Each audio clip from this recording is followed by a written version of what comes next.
Baik, bismillahirrahmanirrahim. Assalamualaikum warahmatullahi wabarakatuh. Pada pembahasan kali ini kita akan membahas materi yaitu pola bilangan pada tingkat dasar, yaitu mengenal pola bilangan. Materi ini adalah materi kelas 9 ya, pada kurikulum 2006. Baik, langsung saja kita akan membahas pola bilangan. Pola bilangan. Seperti kita ketahui bahwa pada matematika ya, kita tahu ada bilangan genap, bilangan ganjil, kemudian ada bilangan Pascal dan seterusnya. Nah, pada pertemuan ini kita akan membahas beberapa jenis pola bilangan ya, pada matematika. Baik, langsung saja. Yang pertama yaitu kita akan membahas pola bilangan ganjil. Pola bilangan ganjil ini adalah sederhana ya, angkanya 1, 3, 5 dan seterusnya. Kemudian pola bilangan genap ya 2, 4, 6 dan seterusnya, pola bilangan persegi ya. Nanti kita akan jelaskan apa yang dimaksud dengan pola bilangan persegi. Kemudian pola bilangan persegi panjang ya, 2, 6, 12 ya. Kemudian untuk pola bilangan persegi 3 itu 1, 3, 6. Kemudian pola bilangan Pascal ya, 1, 2, 4, 8 dan 16 ya. Ini adalah jumlah pada baris pertama ya. Kemudian yang dua ini adalah jumlah baris kedua, jumlah baris ketiga dan seterusnya ya. Nah, apa ini yang diwarna kuning ini adalah rumus untuk menentukan suku ke ya. Nanti kita akan bahas di slide berikutnya.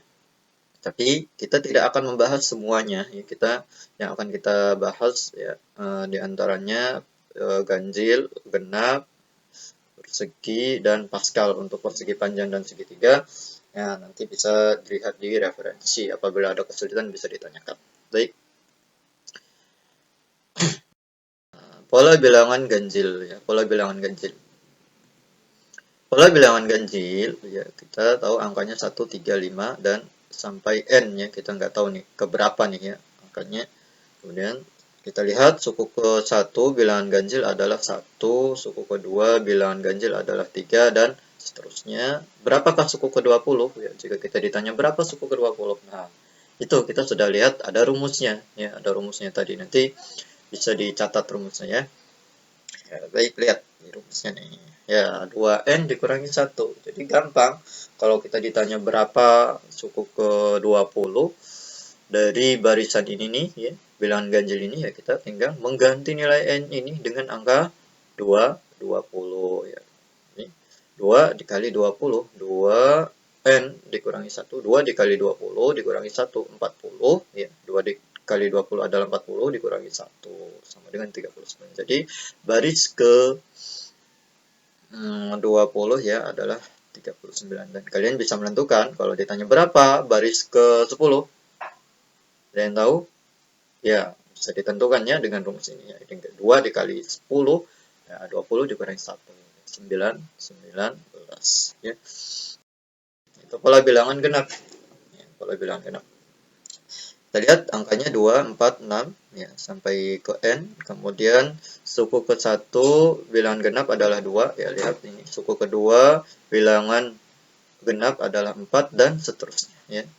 Jika ditanya berapa suku ke-20 dari ini baris ini ya, dari baris bilangan genap ini, kita lihat rumusnya juga sudah ditulis juga. Nah, rumusnya paling sederhana yaitu 2 dikali n.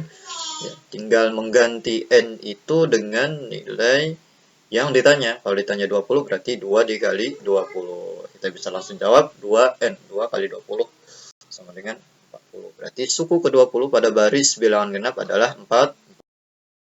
Kan? Baik, kita lanjut. Kita lanjut ya. Lihat, ada pola bilangan persegi ya. Kita bahas pola bilangan persegi. Maksudnya apa ya? Ini hanya kita memahami suatu pola bilangan ya. Pertama, 1 ya. Jadi ini 1. Ini angkanya 1 ya berarti ya. Jadi angka pertama pada pola bilangan persegi adalah 1. Angka kedua kita lihat, nah 4 ya, membentuk persegi ya. Kita anggap ini adalah sebuah persegi ya. Karena 2 kali 2 ini juga 1 kali 1. 1. Nah, ini. Kemudian 4 ya. Angka kedua adalah 4. Kita lihat angka berikutnya ada berapa? 1, 2, 3, berarti ada berapa ini? Ya, ada 9 dan seterusnya yang membentuk persegi ya. 1 2 3 4. Ya, ke atasnya juga 4 ya, berarti 4 kali 4 16 ya. Jadi kalau ditanya baris ketiga pada pola bilangan persegi adalah 9 ya. Jadi kalau ditanya angka ke-10 berapa nih, atau ada berapa noktah, ada berapa lingkaran pada baris ke-10 ya, kita sudah tulis juga rumusnya di atas ya.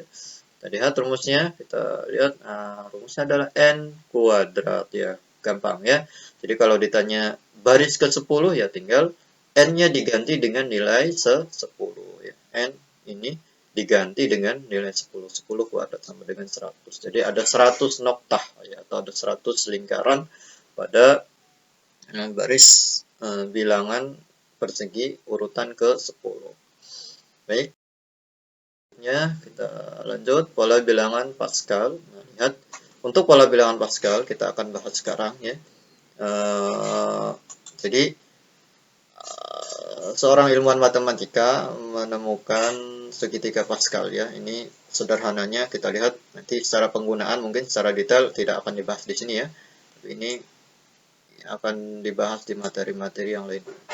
1, ini angka 1, kemudian kita tulis lagi baris ini, baris pertama yaitu angkanya 1, baris kedua 1 dan 1. Nah, ini baris kedua. Jumlahnya berapa? Ini yang pertama jumlahnya 1, yang kedua 1 ditambah 1 2. Nah, sekarang menentukan angka berikutnya nih dari sini. Kita jumlahkan ini. Berapa? 2. Ya, 2. Nah, ini tengah-tengah ya antara 1 dan 1 di kanan kiri. Nah, kita buat lagi di sini 1, 1. Kita jumlahkan 1 dan 2, 3. Ini juga sama, kita jumlahkan jadi 3. Nah, kita tulis lagi 1 kanan kirinya. Nah, kemudian kita jumlahkan lagi. Ya, jumlahkan lagi ini, jumlahkan 4. Nah, ini kita jumlahkan berapa? 6. Nah, ini kita juga jumlahkan berapa ini? 4 juga ya. Kita tulis lagi angka 1 di 1, 1 dan seterusnya ya ke bawah. Nah, ini yang dimaksud dengan jumlah pada barisan pertama, itu jumlah. Ya. Jumlahnya berapa? Maaf ya. Jumlahnya adalah berapa? 1. Baris kedua jumlahnya berapa? 2. Baris ketiga jumlahnya berapa? 4 dan seterusnya ya. Jadi kalau ini adalah hasil ini suku-sukunya ini ya, hasil penjumlahan dari barisnya ya. Dari barisnya. Sehingga kalau ditanya suku ke atau jumlah baris ke berapa? Ke 8 ya. Tinggal kita gunakan rumusnya, yaitu rumusnya 2 pangkat ya, 2 pangkat maaf ya, ini agak sulit menulis menggunakan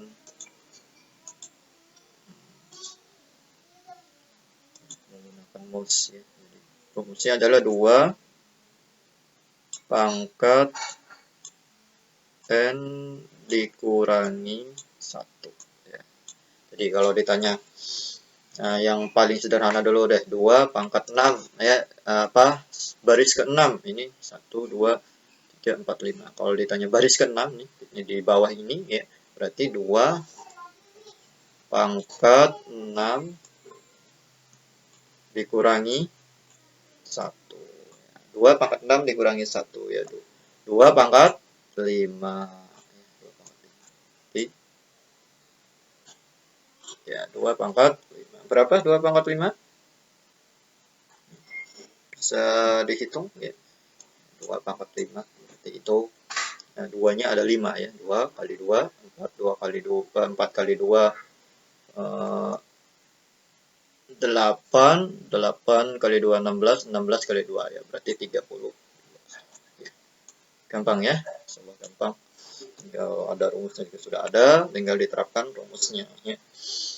Baik, sampai di sini ada yang ditanyakan? Apabila ada yang ditanyakan nanti bisa dihubungi ke gurunya. Baik, selanjutnya kita akan membahas contoh soal ya. Ada 2 contoh soal, insya Allah gampang ya.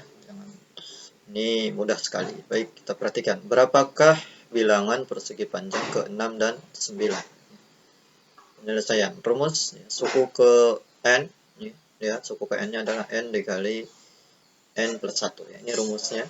Dan tinggal memasukkan nilai n pada rumus ya. Berarti n dikali n plus 1 berarti 6 dikali 6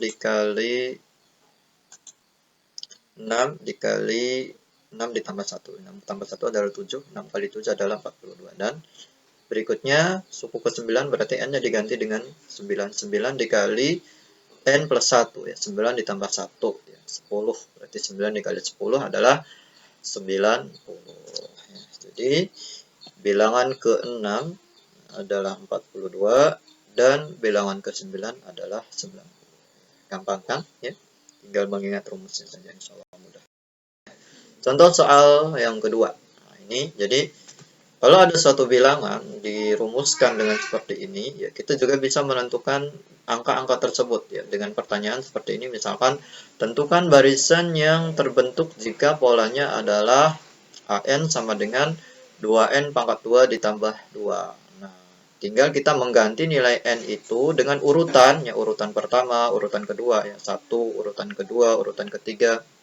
Berarti A1, berarti kita ganti N-nya dengan angka 1, 2 dikali 1 pangkat 2. Kita pangkatkan dulu satunya. 1 pangkat 2 adalah 1, berarti 2 kali 1 adalah 2. Ditambahkan 2 sama dengan 4.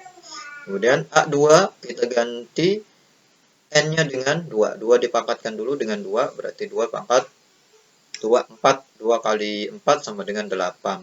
Kemudian dijumlahkan dengan 2, sama dengan 10. Ya. Dan seterusnya. Ya. Sehingga kita mendapatkan angka-angkanya ya 4, 10, 20, dan 34. Ya. Alhamdulillah. Ya. Selesai kita bahas. Jazakumullah atas perhatiannya. Ya, semoga dapat dipahami. Apabila tidak dapat dipahami atau yang kurang mengerti bisa diulang kembali videonya. Ya. Terima kasih. Assalamualaikum warahmatullahi wabarakatuh.